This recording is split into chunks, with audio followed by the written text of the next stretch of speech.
Merci. Bonjour à tous. Alors aujourd'hui, on va vous parler du Ségur pour la médecine de ville. Alors déjà, je vais vous faire un rappel de ce qu'est le Ségur du numérique en santé. Et ensuite, nous vous parlerons du DSR médecin de ville. On vous présentera le document d'appel à financement de médecin de ville. Puis, comme vient de vous le dire Manon, on aura une séance de questions-réponses. Alors, le Ségur du numérique en santé. L'ambition du Ségur du numérique en santé, c'est de généraliser le partage fluide et sécurisé des données de santé entre les professionnels, mais aussi avec l'usager, pour pouvoir à la fois mieux prévenir et mieux soigner. Il y a 3 objectifs. Alors déjà, que chaque citoyen, chacun d'entre nous, soit acteur de sa propre santé, que l'ensemble des informations de santé soient bien partagées entre les professionnels et leurs patients, et d'améliorer le cadre de travail des professionnels de santé. Pour ça, le Ségur du numérique en santé s'appuie sur 2 leviers qui sont complémentaires. D'une part, une incitation à l'usage pour les professionnels de santé et les établissements de santé, et d'autre part, la mise à niveau de l'ensemble des équipements logiciels avec donc ce qu'on a appelé le référencement Ségur. Et c'est de ça dont on va parler aujourd'hui. Donc aujourd'hui, on va vous parler du DSR et de l'AF, du dossier de référencement et de l'appel à financement qui ont été prépubliés pour la médecine de ville. Comme vous l'a dit Manon, vous pouvez poser toutes vos questions dans la partie de droite de cet outil, alors soit dans le chat, soit directement dans la partie questions. Nous répondrons à toutes les questions pour lesquelles nous avons déjà les réponses en séance, et pour les autres, nous vous répondrons dans un second temps. Je vous invite à vous inscrire à la newsletter de l'ANS en choisissant Ségur du numérique en santé pour être informé quand nous vous mettrons à disposition tous ces éléments de réponse. Alors déjà, un DSR, qu'est-ce que c'est? Donc un DSR, ça veut dire dossier de spécification de référencement. C'est un document qui comporte plusieurs parties, 5 grandes parties. La première, c'est le contexte général du document. Le deuxième, ça décrit le périmètre qui est ciblé. Dans le troisième, vous aurez les exigences et les vérifications de conformité. La partie 4 décrit les modalités de référencement sur le périmètre. Et dans une 5e partie, vous allez retrouver toutes les annexes dont vous aurez besoin. Ce que vous voyez affiché en bleu sur votre écran, donc ce sont les informations que nous avons déjà prépubliées et c'est ce dont on va parler aujourd'hui. Quand nous aurons la 4e partie, nous nous permettrons de revenir vers vous et de vous refaire éventuellement une autre session. Et donc aujourd'hui, nous allons parler médecin de ville. Donc je passe la main à Benjamin Luciani qui va vous parler de ce DSR médecin de ville. Oui, bonjour à tous. Donc merci Nathalie. Moi donc Benjamin Luciani, je suis directeur de projet à la DNS et je travaille sur le volet numérique du Ségur de la santé. Juste peut-être avant, donc pour rien vous cacher, on avait un tout petit problème technique, donc je demanderai à mes camarades de me faire des grands signes avec les mains si à un moment donné on m'entend plus. Voilà, donc ce que je vous propose, c'est qu'on va vous faire une présentation relativement courte. Pour qu'on ait le temps de questions-réponses. En termes de règles du jeu de cet exercice, c'est on a donc publié à titre de préinformation donc à la fois les documents techniques, donc le DSR qu'évoquait Nathalie, et ce qui s'appelle le document d'appel à financement sur la partie administrative et financière, dans un objectif de transparence et puis pour permettre à chacun de réagir. Et on est évidemment très ouvert à toutes vos remarques, notamment pour préciser tout ce qui doit l'être, pour mieux encadrer éventuellement certaines dispositions, pour protéger au maximum, on va dire, l'ES ou le PS qui va commander, mais aussi l'industriel qui va réaliser la prestation. Mais évidemment, on n'est pas là pour redébattre de l'ensemble du programme. Peut-être d'abord un petit mot rapide sur le DSR qui a été prépublié, on va dire, début juillet, donc sur lequel les uns et les autres ont eu le temps d'en prendre connaissance pour qu'on parle ensuite de façon peut-être plus détaillée de l'appel à financement qui, lui, a été publié il y a une dizaine de jours seulement. Donc du coup peut-être donc en introduction donc sur cette partie DSR, donc juste un mot sur le contexte, hein. L'objectif c'était bien de définir les évolutions à apporter au logiciel pardon de gestion de cabinet pour atteindre l'objectif du partage fluide et sécurisé des données de santé. tout ça, ça a été construit dans ce qu'on appelait ce qu'on appelle la task force médecins de ville. Il y a eu autant de task force que de couloirs là, mobilisés dans le Ségur, avec à la fois des représentants des médecins et des représentants des industriels et des fédérations. Et la méthode, ça a été de façon assez, si je le dis en 2 mots, donc déjà d'identifier quels étaient les documents clés sur lesquels cibler ce partage numérique tout au long du parcours de soins, de mettre en évidence quels étaient aujourd'hui les freins à ces usages numériques, qu'ils soient des freins pardon, d'ordre technique, d'ordre fonctionnel, d'ordre juridique, des questions d'ergonomie, et puis d'essayer de traduire tout ça dans des exigences techniques et fonctionnelles qui seront à respecter pour bénéficier de ce référencement Ségur. Alors maintenant, du coup, si je rentre peut-être donc de façon un peu schématique, aujourd'hui finalement, donc le logiciel de gestion de cabinet qui sera référencé Ségur, il doit permettre de répondre aux besoins du médecin de ville, qui est donc au carrefour de tous les échanges des documents et données de santé. Donc il doit permettre à la fois d'intégrer en flux entrant un certain nombre de documents qui proviennent d'autres acteurs du parcours de soins, donc des lettres de sortie hospitalières, des comptes rendus de biologie, des comptes rendus d'imagerie, de pouvoir intégrer tout ça le plus simplement possible dans le LGC. Et de l'autre côté, il doit être capable, en flux sortant, de produire et de générer un certain nombre de documents, respectant un certain nombre de normes de structuration, qu'il s'agisse notamment du volet de synthèse médicale, des prescriptions, des demandes d'actes, etc., etc. Avec l'objectif, qui est l'objectif clé de tout le volet numérique du Ségur de la santé, que ces documents puissent ensuite alimenter le plus simplement possible, d'une part, le DMP du patient, et qu'il puisse être transmis également par messagerie sécurisée de santé, d'une part vers les autres professionnels de santé du parcours de soins, mais également vers le patient lui-même à compter de la mise en place de mon espace santé où tous les citoyens bénéficieront d'une messagerie sécurisée. Maintenant, si je rentre un tout petit peu plus dans le détail, et encore une fois, on va essayer de garder du temps plutôt pour la partie appel à financement. Le contenu finalement de ce dossier de spécification de médecine de ville, en fait, il comprend l'intégration finalement des référentiels et des services socles qui sont finalement les conditions indispensables pour permettre ce partage sécurisé des données.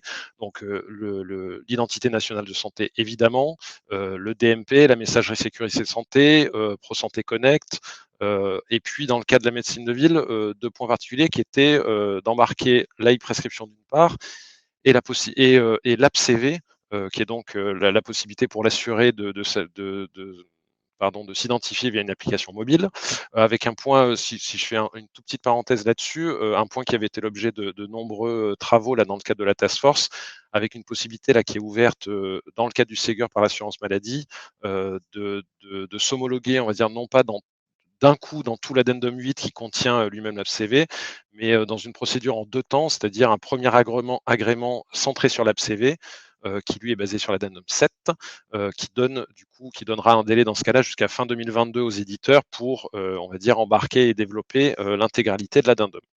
Donc voilà en 2 mots, en 2 mots le contenu du dessert. Donc oui, si je résume, intégrer les services socles et être capable de comprendre et d'intégrer les documents reçus d'autres acteurs du parcours de soins. Et je pense notamment au compte rendu biologique qui est dans la vague 1 un des seuls documents au format structuré de niveau 3. Et puis, à côté de ça, être capable de générer un certain nombre de documents, et notamment le volet de synthèse médicale, qui est l'autre type de document qui sera structuré en niveau 3 dès cette vague 1 du Ségur, et d'être capable d'alimenter le plus simplement possible le DMP du patient et de faire les envois par messagerie sécurisée de santé. Peut-être juste un mot sur la slide suivante qui est plutôt pour, donc tout ça est évidemment dans le dossier de spécification et de référencement. Vous aurez peut-être constaté que dans l'ensemble des exigences, il y en a certaines qui sont conditionnelles, et donc le principe est le suivant, hein, certaines exigences ne s'appliquent que dans certains cas, et donc c'est lors de la procédure de référencement que l'éditeur va choisir celle des exigences conditionnelles à laquelle il candidate, ce qui permettra de dire, les conditionnels deviendront des obligatoires si l'éditeur a choisi de se faire référencer à ce titre-là. Voilà, donc, et vous avez à l'écran là les quelques exigences conditionnelles du DSR. Vous remarquerez que par rapport à la somme d'exigences, la majeure partie des exigences sont bien des exigences obligatoires. Si je passe maintenant du coup à la partie, administrative et financière, alors peut-être ce que je vous propose, c'est, je vous dis un mot du schéma général du système ouvert et non sélectif, et puis ensuite on balayera de façon un peu systématique, l'ensemble des chapitres du document que vous pouvez trouver sur le site de l'ANS en préinformation, et je vous en présente un petit peu le contenu avant qu'on passe aux questions. Donc du coup, si, hop. Donc le financement à l'équipement Ségur, il est basé sur ce qu'on appelle un système ouvert et non sélectif, qui est peut-être un terme un peu compliqué pour parler d'un mécanisme finalement, d'achat pour compte, où l'État, achète une prestation basée sur un logiciel référencé par l'ANS au bénéfice, des établissements et des professionnels de santé. Hem il y a autant de programmes de financement, que de couloirs du Ségur et que de types de logiciels, qu'on considère. Donc dans le cas qui nous préoccupe aujourd'hui, pour les médecins de ville, c'est un seul logiciel qui est concerné, c'est le logiciel de gestion de cabinet, et donc on a ce programme, donc cet AF, médecin de ville que vous pouvez trouver, pardon, sur le site de l'ANS. Hem, Ce SONS, il est encadré, alors il sera encadré parce que les textes, ne sont pas encore parus, par des textes réglementaires qui contient donc un arrêté qui contiendra en annexe, d'une part le DSR avec les exigences, techniques et fonctionnelles, et d'autre part, le document d'appel à financement qui en gros contient l'ensemble des règles du jeu administratives et financières, notamment par exemple les barèmes de prix maximum dont je vais dire un mot dans un instant. Donc si je dis un mot peut-être encore avant de rentrer dans le détail du document, le schéma qu'on représente à l'écran qui est peut-être, qui peut faire peur, mais qui n'est pas si compliqué que ça. Si je raconte un petit peu la cinématique d'ensemble, du système ouvert et non sélectif, donc le point de départ, c'est bien la publication des textes réglementaires pris par l'État. Dès ce point de départ, c'est l'industriel, donc l'éditeur qui va, entamer ses démarches commerciales auprès de ses clients, établissements et professionnels de santé. Hem, Ils vont conclure une commande, éventuellement sous réserve de référencement du logiciel, j'y viendrai plus tard. Heu, L'éditeur ensuite doit faire référencer son logiciel, donc là le guichet en charge de ça, ça sera l'Agence du numérique en santé. Donc il va, remplir son dossier, fournir les preuves que son logiciel est bien raccord avec les spécifications, et en cas de succès, on va dire, bénéficiera, de la part de l'ANS d'une attestation de référencement.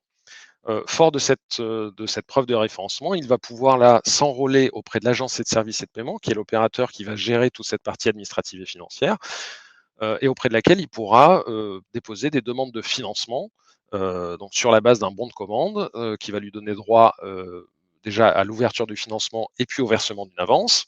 Heu, il se retourne ensuite vers le client final, donc l'établissement ou le professionnel de santé, et une fois la prestation réalisée et les pièces justificatives obtenues, il peut se retourner vers ce guichet de l'agence de services et de paiement pour, exiger et recevoir le, paiement du solde. Heu, voilà à très grands traits un peu la cinématique. Ce que je vous propose maintenant, c'est qu'on rentre, peut-être un peu plus dans le détail de ce qui est contenu dans le document d'appel à financement. Alors ce que vous voyez à l'écran, donc c'est tout bêtement heu, le sommaire du document. Donc des éléments plutôt de définition, la présentation du SONS que je viens de vous présenter à très grands traits et que vous pouvez trouver de façon plus détaillée dans le document, et puis les points qu'on va vous présenter juste après, donc le calendrier, la phase, d'enrôlement, de conventionnement avec l'agence de services et de paiement. Le point peut-être le plus important, je pense, qui sont, toutes les conditions de prise en charge, financière par l'ASP. On dira un mot ensuite des barèmes et des prix maximum de cette prestation Ségur, et puis en fait et enfin des modalités de versement et des problématiques de gestion d'indus et de recouvrement. Alors si on rentre, donc je ne pas je rentre directement au point 3 qui est le calendrier. Donc si je décris le calendrier, donc ce qui figurera du coup dans le texte réglementaire, c'est donc une date d'ouverture. Donc la date d'ouverture, c'est, la date de parution au JO de l'arrêté correspondant, qui, donc aujourd'hui n'est pas encore paru, mais dont on espère la parution là dans les toutes prochaines semaines. C'est à partir de ce moment-là qu'on donne le top départ de la vague 1, du financement, pour la médecine de ville. Hem Ensuite, première étape, il va falloir se faire référencer. Donc là, opérationnellement, le guichet de l'ANS qui permettra de se faire référencer, il ouvrira normalement à la fin du mois d'août de cette année. Donc à partir de la fin du mois d'août, vous pourrez vous présenter au guichet pour demander le référencement de votre logiciel qui respecte le référentiel d'exigence. Ensuite, ensuite, vous allez récupérer un certain nombre de commandes, sachant que je dirai un mot tout à l'heure du cas de la commande en anticipation du référencement. Et vous pourrez donc, à partir d'une date qui sera probablement autour de la fin du mois d'octobre, vous présenter auprès de l'agence et de services et de paiement pour vous enrôler et commencer à déposer un certain nombre de demandes de financement. Les autres dates importantes à retenir, c'est pour la partie référencement de votre logiciel, vous avez jusqu'au 15 mai 2022 pour vous présenter auprès de l'ANS. Alors pourquoi cette date? C'est parce qu'au vu des autres dates de fermeture de la vague qui sont imposées, on estime qu'au-delà de cette date-là, le référencement devient plus utile pour vous parce que vous n'aurez matériellement plus le temps d'aller recueillir des commandes et les présenter au guichet de l'ASP et surtout de réaliser les prestations. Les 2 autres dates importantes à avoir en tête sont donc ce qu'on appelle la date de fermeture, c'est-à-dire qui est fixée au 15 juillet 2022. C'est-à-dire, c'est la date au plus tard pour présenter, à l'agence et de services et de paiement, une demande de financement et de paiement d'avance sur la foi d'un bon de commande d'un professionnel de santé. Donc toute demande postérieure à cette date est irrecevable. Et puis, la dernière date, c'est ce qu'on appelait la date de clôture, qui elle correspond à la date au plus tard pour avoir réalisé la prestation et donc pouvoir se présenter auprès de l'ASP avec l'ensemble des pièces justificatives attestant de la réalisation de cette prestation. J'y viendrai dans un instant. Heu, donc à retenir, le top départ, c'est, au moment de l'apparition au JO. Dès cette date-là, vous avez le droit de contractualiser des commandes avec les clients, sous réserve de votre référencement.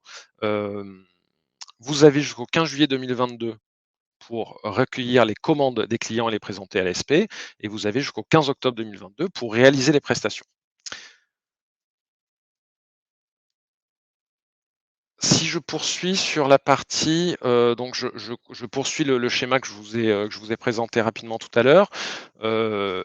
Ensuite, si je peux dis un mot de l'enrôlement, on va dire, auprès de l'ASP. Donc comme vous avez pu le voir dans le document, donc c'est un prérequis obligatoire pour pouvoir déposer des demandes de financement et de paiement. Par contre, c'est autant la partie référencement ANS est une porte sur des vérifications qui vont vous dire est-ce que oui ou non votre logiciel est éligible. Par contre là, l'enrôlement auprès de l'ASP, c'est une étape administrative, mais qui est octroyée de plein droit.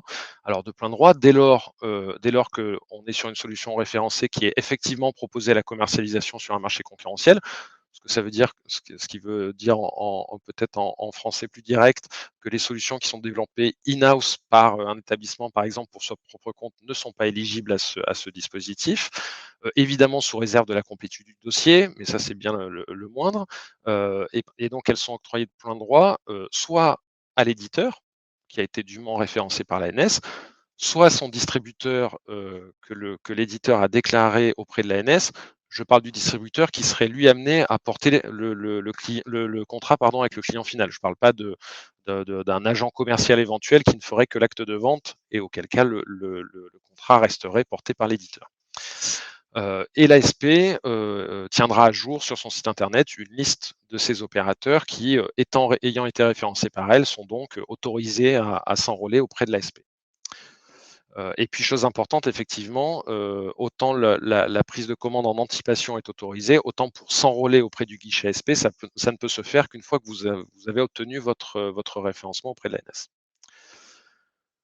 Si je dis un mot maintenant du chapitre 5, qui est un des chapitres clés hein, du document, qui liste un peu toutes les conditions de prise en charge par l'ASP. Donc je ne dis pas, je reviens pas sur la 5.1 qui est la condition relative à l'enrôlement auprès des services de l'ASP, je viens d'en parler. Et puis donc on va parler ensuite des conditions qui peuvent être autour de l'éligibilité du client final, du périmètre de la prestation Ségur, de l'éligibilité de la commande et puis aux modalités de fourniture de cette prestation. Alors si on commence du coup par l'éligibilité du bénéficiaire. Donc dans le cas qui nous préoccupe sur la médecine de ville, pour les clients finaux éligibles, donc vous avez 2 cas. Le premier cas sont des cabinets libéraux de médecins de ville. Donc sont éligibles les médecins de toute spécialité, à l'exception des spécialités de biologie médicale et de radiologie qui sont eux qui relèvent d'un autre couloir du Ségur. qui exercent donc en cabinet de ville, que ce soit un cabinet où ils sont en exercice individuel ou en cabinet de groupe. Et la condition d'éligibilité est uniquement une condition d'inscription à l'ordre et donc de disposer à ce titre d'un numéro RPPS. L'autre cas, ce sont les médecins de ville qui exercent dans des structures d'exercice coordonné, donc soit des maisons de santé, soit des centres de santé. Et je parle de centres de santé hors centres de santé dentaires et infirmiers qui, eux, relèveront d'un autre couloir du Ségur qui sera lancé dans les prochains mois. Et là-dessus, la condition d'éligibilité, il faut que ces structures elles soient signataires de l'accord conventionnel relatif à ces structures d'exercice coordonné de l'assurance maladie et qu'elles aient rempli leurs obligations de déclaration d'effectifs. Vous allez voir quand on va parler du prix, c'est sur ces effectifs-là que vont être basés les barèmes maximum. Et donc dans ces deux cas, une règle assez simple et assez évidente qui est posée, c'est au titre de cette vague 1 pour les médecins de ville, c'est une seule commande de prestation Ségur par médecin et lorsqu'on est dans le cas d'une structure, une seule commande par structure d'exercice coordonné. Maintenant qu'on a parlé d'éligibilité du demandeur, parlons un peu du contenu de la prestation Ségur. Alors, là-dessus, donc ce qu'il faut avoir en tête, c'est donc l'État vient financer une opération d'ensemble qu'on appelle la prestation Ségur dans les documents et qui couvre les 6 dimensions que vous voyez à l'écran.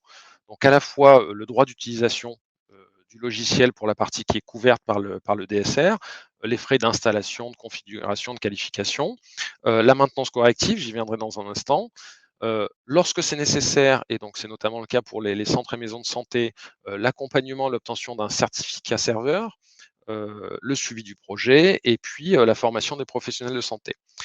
Avant de rentrer dans le détail de la licence, de la maintenance et de la formation, un mot sur ce qui n'est pas contenu dans cette prestation financée par l'État, le financement des boîtes MSS, les coûts qui seraient associés à un changement complet de logiciel indépendamment du contenu du DSR qui est posé par l'État, ou lorsqu'on est dans le cas d'un rattrapage lié à une version très vétuste du logiciel. Et puis d'autres coûts, notamment d'infrastructures, qui pourraient être nécessaires parce qu'en passant de telle ou telle version, parce qu'on est sur un vieux logiciel, il faut acheter une nouvelle base de données, un nouveau serveur, etc. Donc tout ça est hors du périmètre de la prestation Ségur. Si je rentre peut-être maintenant je dis un mot d'un point assez important, donc qui sont les points relatifs à la licence et à la maintenance. Donc, pour le dire simplement, la licence qui est financée par l'État, ce sont les droits d'utilisation de la solution logicielle sur le périmètre fonctionnel du DSR vague 1. Donc l'idée, c'est de dire, c'est ce que vous voyez sur le schéma de droite, c'est de dire une solution logicielle référencée, donc un LGC référencé, elle a une partie qui est exactement le périmètre fonctionnel du DSR, et puis elle a une autre partie qui est, que j'ai appelée non Ségur sur le document, et donc c'est bien sur ce périmètre en bleu foncé que dans la prestation Ségur, il y a l'octroi de ces droits d'utilisation qui a vocation à être valable tant que le contrat support est renouvelé avec le client et jusqu'à 6 ans. Donc ce que ça veut dire, c'est que pendant 6 ans, l'utilisateur a le droit d'utiliser la partie du logiciel qui est couverte par le DSR financé par l'État. Si je dis maintenant un mot de la maintenance, donc déjà un point important, donc on parle de maintenance corrective, donc les corrections d'anomalies qui empêcheraient le bon fonctionnement des fonctionnalités du DSR vague 1 qui fait l'objet de la prestation Ségur. Même chose, cette maintenance corrective, elle est valable tant que le contrat support est renouvelé et dans la limite de 6 ans. Donc si je le redis plus simplement, en achetant la prestation Ségur, le professionnel de santé, tant qu'il a un contrat avec son éditeur, ça veut dire que il a le droit d'utilisation de cette partie-là. Et la partie fonctionnelle couverte par le DSR doit marcher, c'est-à-dire que s'il y a un problème, une anomalie, elle doit être corrigée par l'éditeur. Ce que je viens de dire, c'est donc sans incidence sur toutes les autres dispositions du contrat entre l'éditeur et son client final. Par exemple, tout ce qui pourrait concerner une maintenance évolutive, y compris celle qui serait rendue nécessaire par d'éventuelles évolutions réglementaires qui seraient postérieures à la publication de l'arrêté, s'il y a d'éventuels mécanismes d'actualisation des prix, et puis tout un tas d'autres dispositions qui peuvent apparaître dans les contrats. Donc tout ça, et la prestation Ségur est neutre pour tout ce champ-là. Et puis, évidemment, tout ça est conditionné à l'existence et à la bonne exécution d'un contrat de maintenance de la solution logicielle dans son ensemble entre le fournisseur et le client final. Si je dis, un mot maintenant, je crois de la formation. Donc ce qui est précisé donc dans le dans les documents d'appel à financement, pardon, ce sont les modalités de ce que vient financer l'État. L'objectif, c'est de permettre la prise en main du logiciel par les professionnels et donc évidemment couloir par couloir, on vient préciser ce qu'on entend. Alors ça concerne moins la partie médecine de ville, mais les points sont beaucoup plus détaillés, par exemple dans le couloir hôpital ou biologie ou radiologie, notamment pour borner, on va dire, le périmètre d'engagement que prend l'industriel en termes de fournition de formation des utilisateurs.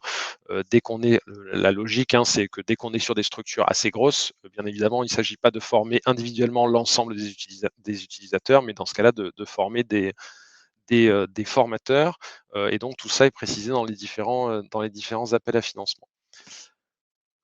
Si je dis maintenant, un mot, sur les conditions d'éligibilité de la commande. Donc là, le premier point, mais ça vous l'aviez déjà compris, tout à l'heure, cette commande, il faut qu'elle soit dans la fenêtre, autorisée, donc c'est-à-dire à partir de la date de publication au journal officiel, et de telle sorte que la demande, de financement correspondante soit reçue par l'ARSP avant le 15 juillet 2022.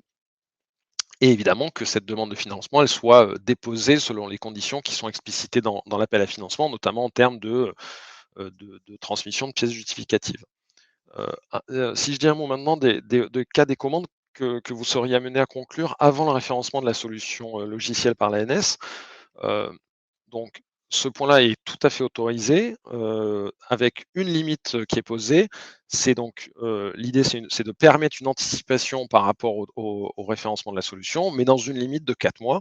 Ce qui veut dire en gros qu'entre le moment où vous signez une commande sous condition de référencement ultérieur de la solution et le moment où vous avez effectivement déposé un dossier complet auprès de l'ANS pour vous faire référencer, il ne peut y avoir plus de 4 mois. Ce point-là faisant l'objet, hein, d'un contrôle d'éligibilité systématique par l'ASP. Donc si vous prenez trop de temps, le risque, c'est que vos premières précommandes vont devenir nulles et non avenues et vous obligera à retourner voir le client en question pour recontractualiser la commande. Un mot maintenant, des conditions des modalités de fourniture de la prestation. Heu, donc le 1er point, sur le reste à charge, ce que ça veut dire, c'est que, l'État finance pour le compte du professionnel de santé, la réalisation complète de la prestation Ségur que je viens de présenter, dans toutes ses composantes et sans aucun surcoût par le client final. Ça veut dire que tant qu'on reste dans le périmètre de la prestation Ségur, la prestation est intégralement financée par l'État. Ça ne parle pas de ce que vous pourrez être amené à contractualiser en dehors de cette prestation Ségur, évidemment avec le professionnel de santé. Le deuxième point, donc sur la portabilité qui est un enjeu, extrêmement fort, mais vous le savez tous, hein, à la fois pour les médecins de ville, mais également pour les citoyens. Donc c'est dans cet esprit que les DSR de la Waguin, embarquent une exigence technique pour que les logiciels labellisés, pardon, référencés Ségur soient capables de mettre à disposition les données dans un format qui est lisible, exhaustif, exploitable et documenté par le fournisseur. Et c'est dans cet esprit que dans le document d'appel à financement, on exige que le fournisseur traduise cette exigence technique comme une clause activable effectivement par le client. Euh, donc c'est une disposition qui est commune à tous les couloirs. Ce que je peux déjà vous dire, c'est que c'est une des dispositions sur lesquelles les formulations et la rédaction des documents finaux seront affinées par rapport à ce qui est aujourd'hui publié à titre de préinformation. Pardon. Ça fait partie des points sur lesquels il y a déjà eu un certain nombre de points d'attention qui ont été soulevés. Donc notamment, ça sera précisé pour préciser le périmètre des données qui sont concernées par cette portabilité, on va dire l'encadrement de cette possibilité d'activer la clause, notamment pour éviter un cas où les industriels est face à un client qui tous les 48 heures demande à accéder à ces données. Donc l'idée, c'est de définir une forme d'usage raisonnable qui pourrait être quelque chose de l'ordre de lorsque je change de logiciel ou une fois par an, mais pas plus. Voilà. Et puis autre point qui est à la précision, sur lequel on est en train reprendre les formulations pour être plus précis, c'est notamment, quand on parle des durées, de la clause activable par le client sous 7 jours, c'est d'être précis sur à quelle date, démarre ce compteur des 7 jours, notamment pour les cas où il y a besoin, au préalable de recueillir le consentement, des N médecins d'un centre de santé par exemple. Bien évidemment, tout ce temps de recueil du consentement, n'est pas imputable à l'éditeur et donc ne compte pas dans ces 7 jours-là. Voilà et puis dernier point, mais non des moindres, le autre règle du jeu, on va dire, cette prestation Ségur, elle doit être accessible, entre guillemets «telle quelle», sans avoir de conditionnement pour pouvoir y accéder. Donc pas de conditionnement, lié à un réengagement contractuel, heu et pas de conditionnement à la consommation d'une autre prestation qui serait rendue obligatoire pour y accéder. Encore une fois, je mets de côté le cas de je suis sur un logiciel très ancien, que j'évoquais tout à l'heure, où, j'ai besoin d'acheter, du matériel supplémentaire pour que ça fonctionne. Hem, par contre donc ce que veut dire ce point, c'est que notamment, ce qui n'est pas permis, c'est de dire, aux professionnels de santé: «Vous pouvez passer à la prestation Ségur, mais à condition que, vous, m'achetiez en plus tel forfait ou que vous vous réengagiez auprès de moi pour X années» et cetera. Ça, interdiction de le conditionner. Après, encore une fois, dans le cadre d'une relation, contractuelle, libre entre, le fournisseur et son client, les 2 parties sont libres de conclure les engagements contractuels qu'ils souhaitent.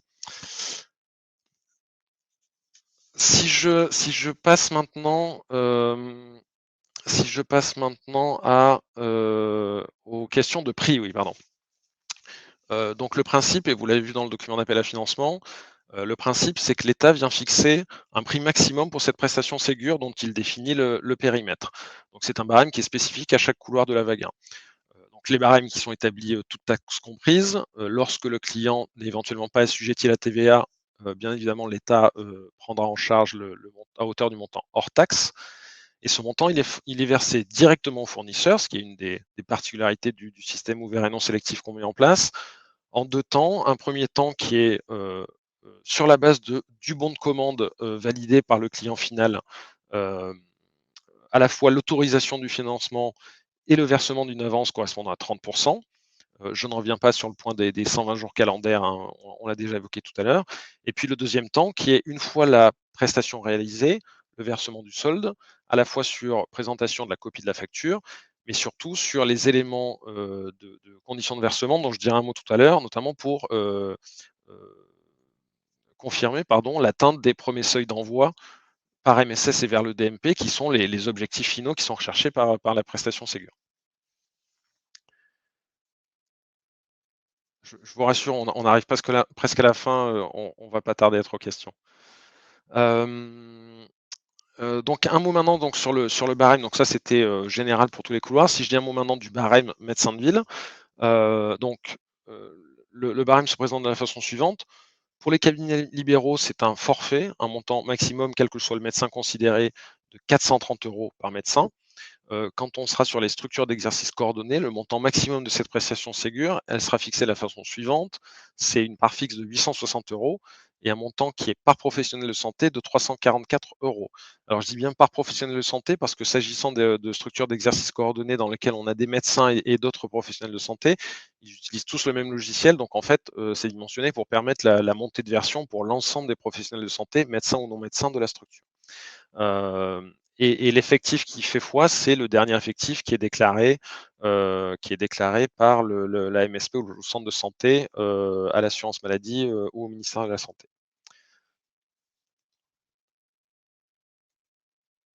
Et oui, mais c'était dit tout à l'heure, mais j'aurais dit donc tout ça relève de montants maximum, qui ne peuvent pas être dépassés. Bien évidemment, si l'éditeur et son client se mettent d'accord sur un montant plus faible, c'est ce montant-là qui sera, pris en charge par l'État. Si je dis un mot maintenant des conditions, des modalités de versement, alors vous avez tout le détail dans le document d'appel à financement.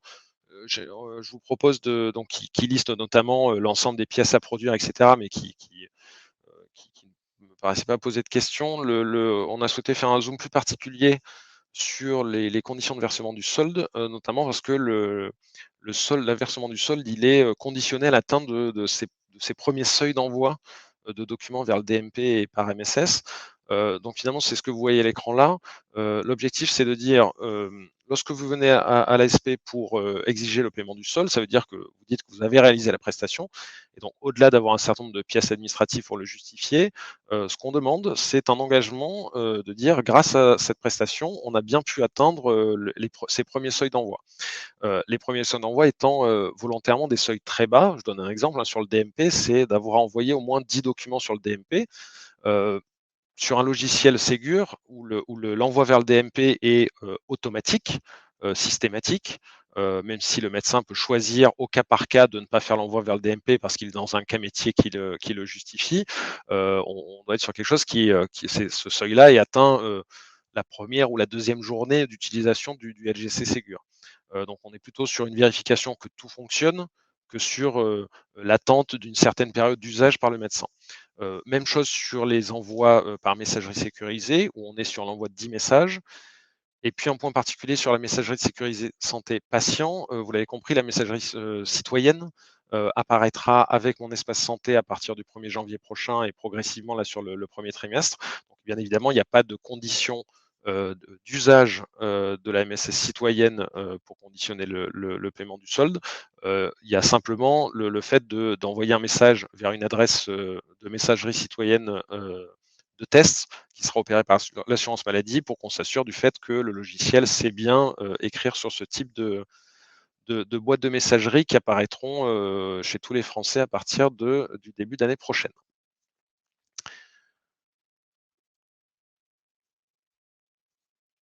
Si je poursuis, pardon. Un mot et j'en aurai terminé. Dernier chapitre que vous avez pu constater dans le document, donc la question de la gestion des indus et du recouvrement. Donc au-delà de, on a simplement réintégré ici les cas qui pouvaient constituer des indus. Donc j'en citerai 3. Le fait que suite à un contrôle a posteriori, on constate une déclaration erronée. Les seuils d'envoi n'ont pas été atteints, le montant est basé sur des informations qui finalement s'avèrent erronées. Donc dans ce cas-là, cela pourra donner lieu à reversement. Je dis pourra parce que évidemment on sera dans une logique de la première étape, ça sera de demander des explications et des justifications, et le recouvrement n'aura lieu que si la situation n'a pas été régularisée. L'autre cas, c'est la prestation qui serait non réalisée à la date de clôture. Encore une fois, vous avez jusqu'au 15 octobre pour réaliser la prestation et présenter les pièces à l'ASP. Dès que vous sortez de cette fenêtre de tir, potentiellement, vous vous exposez à devoir rembourser l'avance que vous auriez pu avoir perçue. Et puis le dernier cas, c'est encore une fois bien avoir en tête que ce financement-là, il est basé sur un référencement octroyé par l'ANS.